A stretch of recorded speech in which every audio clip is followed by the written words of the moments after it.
ഇന്ന് റിലീസായ മലയാള സിനിമയാണ് ഒരു ജാതി ജാതകം.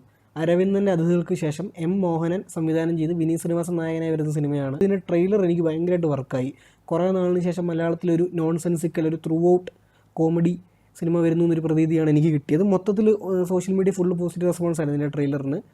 ഇത് കുറച്ച് നാൾ പെട്ടിയിൽ ഇരുന്നിട്ട് ഇറങ്ങുന്ന സിനിമയാണ്. അതുമാത്രമായിരുന്നു ഈ സിനിമയ്ക്ക് ആകെ ഒരു പ്രതീക്ഷയില്ലാത്ത ഫാക്ടർ. വിനീത് ശ്രീനിവാസൻ നല്ല തകർപ്പനായിട്ട് അഭിനയിച്ചിട്ടുണ്ട്. കിഡിലൻ പെർഫോമൻസ് ആയിരുന്നു ത്രൂ ഔട്ട്. ഒരു ലോഡ് നായികമാർ, പലരുടെയും പേരെനിക്ക് അറിയത്തില്ല. നമുക്ക് ഫേമസ് ആയിട്ടുള്ളത് നിഖില വിമൽ ഒരു എക്സ്റ്റൻഡ് ക്യാമിയോ പോലെ വരുന്നുണ്ട്. പിന്നെ കൈതു ലോഹർ, ഇപ്പോൾ വിനീത് ശ്രീനിവാസൻ്റെ അമ്മയുടെ ക്യാരക്ടർ ചെയ്യുന്ന എനിക്ക് പേരറിയില്ല. ഭയങ്കര ഇമ്പോർട്ടൻ്റ് റോളാണ്. എല്ലാം നല്ല പെർഫോമൻസ് ആണ്. ഞാൻ പറയാൻ വന്നത് എല്ലാ സപ്പോർട്ടിങ് ആക്ടേഴ്സും അടിപൊളി പെർഫോമൻസ് ആണ്. പിന്നെ ബാബു ആൻ്റണി എടുത്തു പറയേണ്ട ആളാണ്. ബാബു ആൻ്റണി ഉഗ്രം പെർഫോമൻസ് ആണ്. അത് കൂടുതൽ പറഞ്ഞാൽ സ്പോയിലറായി പോവും. പുള്ളിയുടെ കോമഡി ഉണ്ട്, ഫൈറ്റ് ഉണ്ട്, എല്ലാം ഉണ്ട്. ഞാൻ പറയും ഇതൊരു 100% നോൺ സെൻസിക്കൽ, നോൺ ലോജിക്കൽ സിനിമയാണ്. അതിൽ ഇന്ന് രാവിലെ തൊട്ട് ഫുൾ നെഗറ്റീവ് റിവ്യൂ ആയിരുന്നു സിനിമയെ പറ്റി. ഞാൻ ഇന്ന് ഈവനിങ് 6 ഷോയ്ക്കാണ് കണ്ടത്. ഭയങ്കര നെഗറ്റീവ് റിവ്യൂ ആയിരുന്നു. പക്ഷേ എങ്കിൽ പോലും റിവ്യൂ ഇടണം. പിന്നെ ട്രെയിലർ കണ്ടുകൊണ്ട് എവിടെ എനിക്ക് ഇഷ്ടപ്പെടുന്നൊരു പ്രതീക്ഷ പോയതാണ് ഞാൻ ഇത്ര നെഗറ്റീവ് കണ്ടിട്ടും. അതുകൊണ്ട് തന്നെ നെഗറ്റീവ് വന്നപ്പോൾ ഉള്ള പ്രതീക്ഷ പോയിട്ടാണ് കണ്ടത്. പക്ഷേ നന്നായിട്ട് എനിക്ക് വർക്കായി. ഫസ്റ്റ് ഹാഫ് ഭയങ്കര ഇൻട്രസ്റ്റിംഗ് ആയിരുന്നു. സെക്കൻഡ് ഹാഫ് അതുപോലെ തന്നെ പോയി. 2 മണിക്കൂറാണ് ഡ്യൂറേഷൻ. പക്ഷേ അവസാനത്തെ അരമണിക്കൂർ ഇവരുടെ കയ്യിൽ നിന്ന് പോയി. അതെടുത്ത് പറയണം. അതുവരെ ഉള്ളത് നന്നായിട്ട് വന്നിട്ട് അവസാനത്തെ 1.5 മണിക്കൂർ, ഒരു മണിക്കൂറിൻ്റെ സംഭവം അരമണിക്കൂറിൽ ചുരുക്കി എങ്ങനെ ഇരിക്കും, അതാണ് എനിക്ക് തോന്നിയത്.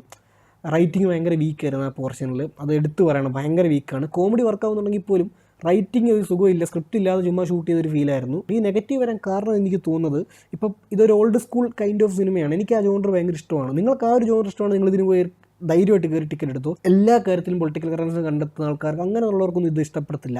കാരണം ഇതിൽ ഹോമോസെക്ഷാലിറ്റിയെ പറ്റിയും അതുപോലെ തന്നെ ഇതിൽ കോമഡികൾ, ഡബിൾ മീനിങ് കോമഡികളും കാര്യങ്ങളൊക്കെ ഉണ്ട്. ഇതിൽ എനിക്കത് ആക്സെപ്റ്റബിൾ ആണ്. അതിന് കാരണം ഇതിൽ വിനീത് ശ്രീനിവാസൻ്റെ ക്യാരക്ടർ ഒക്കെ മെയിൽ ഷോവിനിസ്റ്റ് ആയിട്ടുള്ള ഒരു ക്യാരക്ടർ. അപ്പോൾ പുള്ളി വന്ന് നന്മ കളിക്കാൻ പറ്റുമോ? പുള്ളിക്ക് മറ്റേ നന്മ പ്രചരിപ്പിക്കാൻ പറ്റത്തില്ല.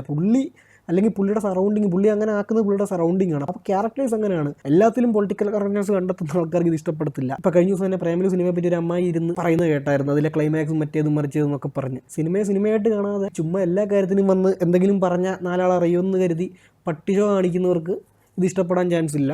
അതല്ലാതെ ഞാൻ പറഞ്ഞില്ലേ, അല്ലാതെ ഇഷ്ടപ്പെടാത്തവർ കാണും. പക്ഷേ ഈ ഒരു രീതിയിൽ ഇത് ഇഷ്ടപ്പെടാത്തവരോട് ഒന്നും പറയാനില്ല.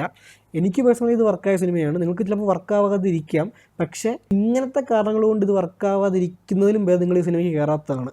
ഞാൻ പറഞ്ഞില്ല, ഈ പറഞ്ഞ കാര്യങ്ങൾ നിങ്ങൾക്ക് ഓക്കെ അല്ലെങ്കിൽ ഈ സിനിമയിൽ നിങ്ങൾ ടിക്കറ്റ് എടുക്കേണ്ട കാര്യമില്ല. പക്ഷേ ഒരു ഓൾഡ് സ്കൂൾ കൈൻഡ് ഓഫ് സിനിമകൾ നിങ്ങൾക്ക് ഇഷ്ടമാണെങ്കിൽ ഇത് നിങ്ങൾക്കുള്ള സിനിമയാണ്. എനിക്ക് നന്നായിട്ട് വർക്കായ സിനിമയാണ്. അവസാനത്തെ 1.5 മണിക്കൂർ വെച്ച് ബാക്കി ഞാൻ നന്നായിട്ട് എൻജോയ് ചെയ്തതാണ്. അപ്പോൾ ഈ സിനിമയ്ക്ക് എൻ്റെ റേറ്റിംഗ് 3.25 ഔട്ട് ഓഫ് 5 ആണ്.